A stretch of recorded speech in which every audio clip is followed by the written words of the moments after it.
நகபாலிஷை மெல்லிய சில்க் கைக்குட்டையினால் மேலோடு துடைத்து பளபளவென்று மெருகேற்றிக் கொண்டாள் சாந்தி. 10 மடங்கு கர்வம் அவள் தலைக்கேறியது. இந்த விரல் நுனிகளை பிடித்து கொண்டு விட்டானால் பிரியும் நேரம் வருகிற வரை சங்கர் விடுவதே கிடையாது. உங்களுக்கு என் மீது காதலா என் விரல்கள் மீதா என்று சாந்தியே கேட்பதுண்டு. விரல்கள் மீதுதான் என்று தயங்காமல் சொல்லுவான் சங்கர். பிசினஸ் நண்பர்களில் யார் ஐரோப்பியா சுற்றுப்பயணம் போனாலும் சரி, ஃபேஷன் தலைநகரங்களில் எது சிறப்பான நகைப்பூச்சென கருதப்படுகிறதோ அதை தவறாமல் வாங்கி வரும்படி சொல்லி அனுப்புவான்.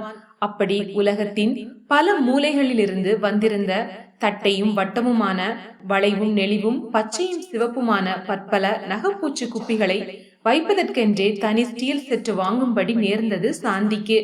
சாந்திக்கு அப்பா கிடையாது, பெரியப்பா தான் அவ்வளவு பெரிய எஸ்டேட்டை நிர்வகித்து வந்தார். அவர் விளையாட்டாக சாந்தியை கேட்டார், இவ்வளவு பழகிறானே சங்கர், ஏன் உன்னை கல்யாணம் செய்து கொள்வதை மட்டும் தள்ளி போட்டு கொண்டே இருக்கிறான் தெரியுமா என்று. மேட்டூரில் இன்னொரு புது தொழிற்சாலைக்கு ஏற்பாடு பண்ணி கொண்டிருக்கிறார், அது முடியட்டும் என்று பார்க்கிறார் என்பாள் சாந்தி. சங்கர் அவளுடைய தூரத்து உறவு. அதெல்லாம் இல்லை, கல்யாணமாகிவிட்டால் உன் நகை பாலிஷுக்காக தன் ஆஸ்தியில் பாதி கரைந்து விடுமோ என்று பயம் அவனுக்கு என்பார் பெரியப்பா. சாந்தி மகிழம்பூ கொட்டின மாதிரி சிரித்து மழுப்புவாளை தவிர அத்தனை அலங்கார பிரியையாக இருப்பது குறித்து வெட்கப்பட மாட்டாள். தோழியர் வட்டாரத்தில், அதுவும் Gandhi Nagar young ladies recreation கிளப்பில் எல்லைக்குள் நாகரிகம் பற்றி தன் காலடியில் அமர்ந்து பாடம் கேட்கும் தகுதி கூட யாருக்கும் இல்லை என்பதில் அவளுக்கு அலாதி பெருமைதான். 5 விரல்களையும் கண்ணெதிரே தூக்கி நிறுத்தி கொண்டு அழகு பார்த்தாள் சாந்தி.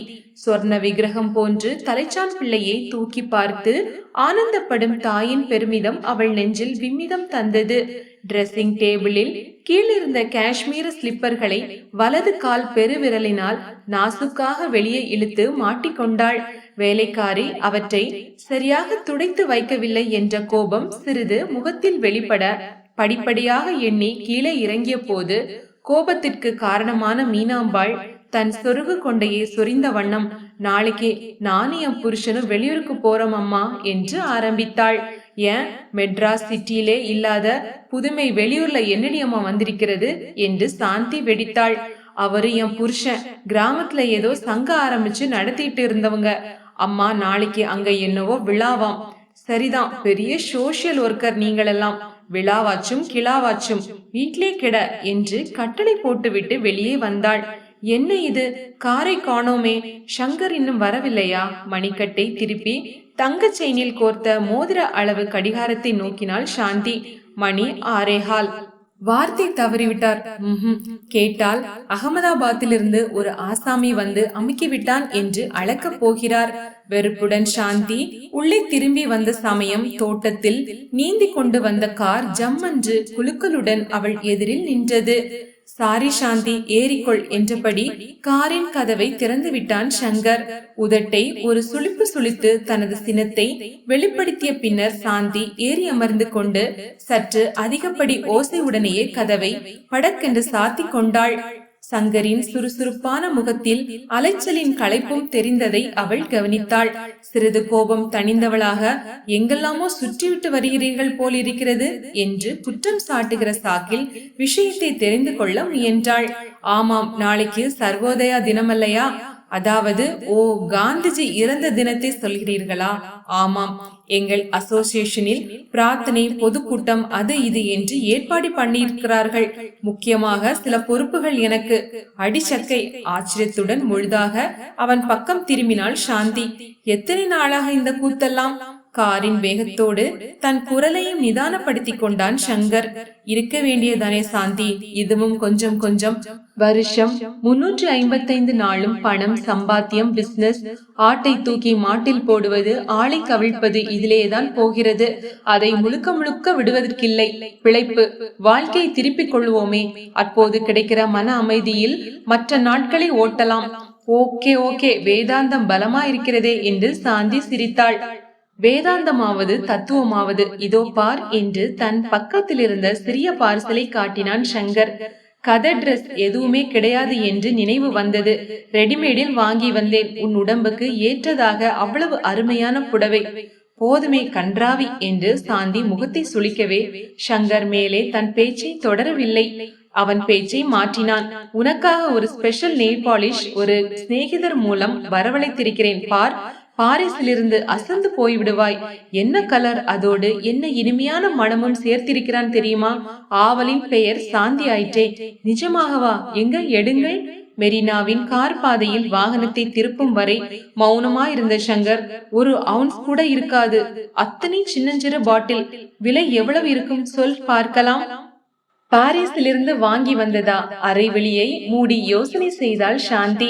என்ன, எக்ஸ்சேஞ்ச் விகிதப்படி பார்த்தால் அதிகபட்சம் 500 ரூபாயாவது இருக்கும். 2275 என்று எழுத்தாக பிரித்து உச்சரித்த சங்கர் கார்களுக்கு நடுவில் வண்டியை நிறுத்திவிட்டு தன் காதலியை கர்வத்துடன் நோக்கினான். எடுங்களா சீக்கிரம் என்று சாந்தி துடித்தாள். ஆபீஸில் மறந்து வைத்து விட்டேன், அதுதான் வருத்தமா இருக்கிறது என்றான் சங்கர்.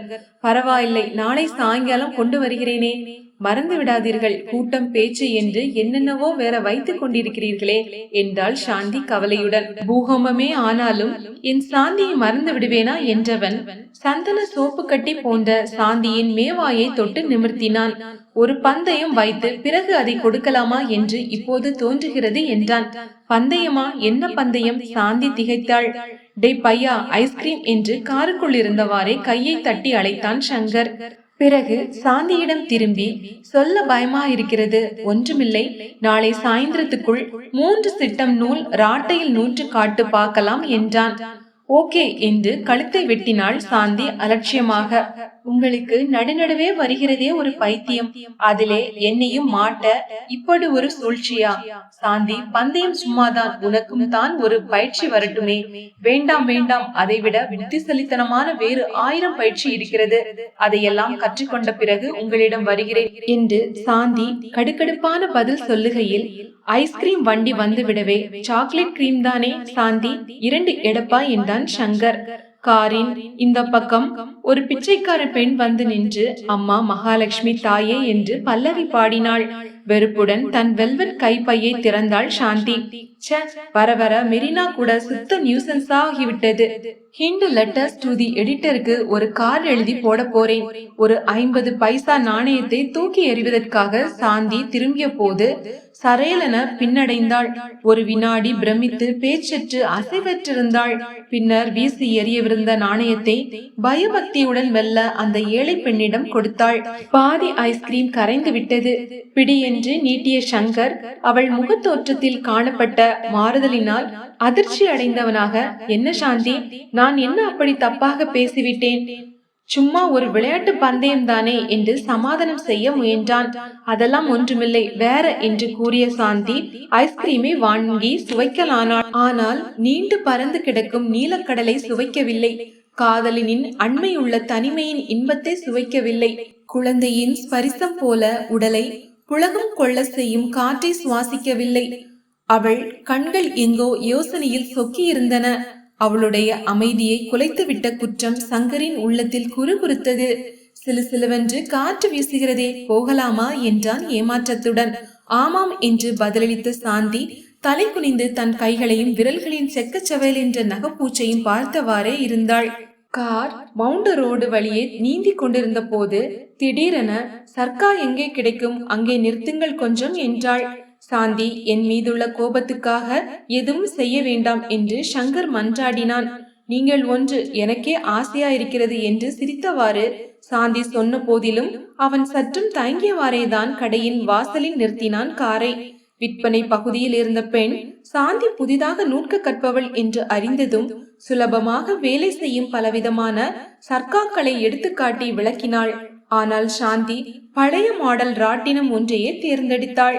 பஞ்சு வாங்கி கொண்டு பட்டை போடுவது போன்ற சில்லறை வேலைகளை சுருக்கமாக தெரிந்து கொண்டதும் போகலாம் என்றாள் சாந்தி. சங்கரிடம், என்ன இதெல்லாம் என்று பங்களாவில் அவள் படியேறிய போது பெரியப்பா கேட்டார்.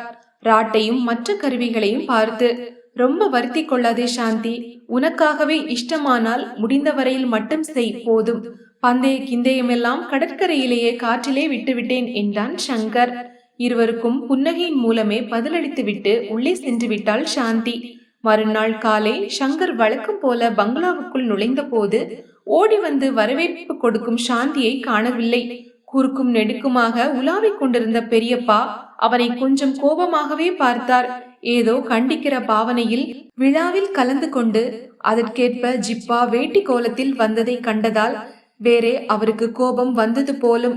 நேற்று நீங்கள் சாந்திக்கு என்ன உபதேசம் செய்தீர்களோ போங்கள், நல்ல கூத்தடிக்கிறாள் இன்று முழுவதும் என்றார். சங்கர் பதறியவனாக ஏன் ஏன் என்ன பண்ணி கொண்டிருக்கிறாள் என்று கேட்டான். அதை நீங்களே போய் பாருங்கள். அறைக்குள் கதவை தாளிட்டு கொண்டு ராட்டையும் கையுமாக உட்கார்ந்து கொண்டவள்தான். எழுந்திருக்கவே இல்லை. தண்ணீர் ஆகாரம் கூட கிடையாது. அடடா என்று கூவிய சங்கர் தாவி ஏறி மாடியை அடைந்து சாந்தி கதவை திற திற என்று படபடவென தட்டினான். இதோ ஆயிற்று, கொஞ்சம் பொறுங்கள் என்று சாந்தி பதில் கொடுத்தாள். 5 நிமிடம் பொறுத்து கதவை தட்ட அவன் மீண்டும் கையை உயர்த்திய சமயம் கதவு திறந்து கொண்டது. சாந்தி ஒவ்வொரு அங்கமும் தளர்ந்து தொய்ய களைப்பும் தள்ளாமையுமாக வெளிப்பட்டாள். ஆனால் முகத்தில் அபூர்வமான தெய்வீகமான களை தென்பட்டது. இதோ 3 சிட்டம் என்று உற்சாகம் கொட்பளிக்கும் குரலில் நீட்டினாள். கொஞ்சம் கரடு முரடாக இருக்கும், ஒரே இரவில் கற்றுக்கொண்டு முடித்தேனே அதுதான். சாந்தி, கங்க்ராச்சுலேஷன்ஸ், மகா பெரிய சாதனை. ஆனால் இப்படி உடம்பை கெடுத்துக் கொள்ளலாமா? இருந்தாலும் கைகளை குலுக்கி பாராட்டுகிறேன் என்று அவள் கையை அழுத்தி குலுக்கினான் சங்கர். ஆ உஸ் என்று வீறிட்டாள் சாந்தி. தொட்டாலே வலிக்கிறது 2 உள்ளங்கையும். சாந்தி ஐயோ என்று கண்டி சிவந்து ரத்தம் கட்டிவிட்ட அந்த விரல்களை பார்த்து பெருமி விட்டான் சங்கர். இந்தா உன் சாதனைக்கு பரிசு. ஜிப்பா பையிலிருந்து அந்த விலையுயர்ந்த நெயில் பாலிஷ் குப்பியை எடுத்தான். இளநகை விளையாடியது சாந்தியின் இதழில். ரொம்ப நன்றி, ஆனால் மன்னிக்க வேண்டும். இனிமேல் சங்கர் இதெல்லாம் எனக்கு தேவைப்படாது. ஏற்கனவே இருப்பதை கூட என் சிநேகிதிகள் யாருக்கேனும் கொடுத்து விடலாமா என்று இருக்கிறேன். சங்கர் திணறினான். என்ன சாந்தி, இந்த பந்தயம் கட்டி 24 மணி நேரம் போராடி இதற்காகவா? அப்படியா நினைத்தீர்கள்?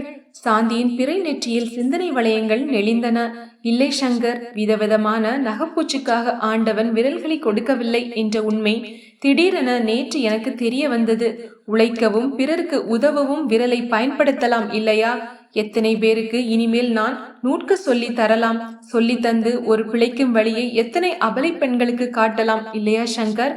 உண்மைதான் சாந்தி, அவ்வளவும் உண்மை. ஆனால் திடீரென நீ எப்படி மாறினா என்றுதான் ஆச்சரியமா இருக்கிறது என்று சங்கர் உணர்ச்சியால் கரகரத்த குரலில். நீங்கள் ஐஸ்கிரீம் வாங்கிய போது நான் பிச்சை போட்டேனே ஒரு பெண்ணுக்கு. அவளுக்கு என்ன? கை இருந்தது, விரல்கள் இல்லை. 5 விரலும் அற்று விழுந்து விட்டன. அவள் நகைப்பூச்சுக்கு அழவில்லை, விரலினால் பிழைக்கக்கூடிய வாழ்க்கை இழந்து விட்டதுக்கு அழுதாள். தெய்வம் என் கண்ணை திறந்தது அந்த வினாடியில்தான். சாந்தி, என் சாந்தி என்று அவளை எல்லையற்ற ஆர்வத்துடன் அணைத்து கொண்டான் சங்கர். இன்று காந்தி இறந்த தினம் என்கிறார்கள். என்னை பொறுத்தவரையில் இது வேறு தினம். என் சாந்தி, என் உண்மையான சாந்தி பிறந்த தினம் இன்று. உங்களுக்கு கதைகள் கேட்க பிடிக்கும் என்றால் சேனலை சப்ஸ்கிரைப் செய்து வைத்துக் கொள்ளுங்கள். மீண்டும் ஒரு புதிய கதையில் சந்திக்கலாம். நன்றி, வணக்கம்.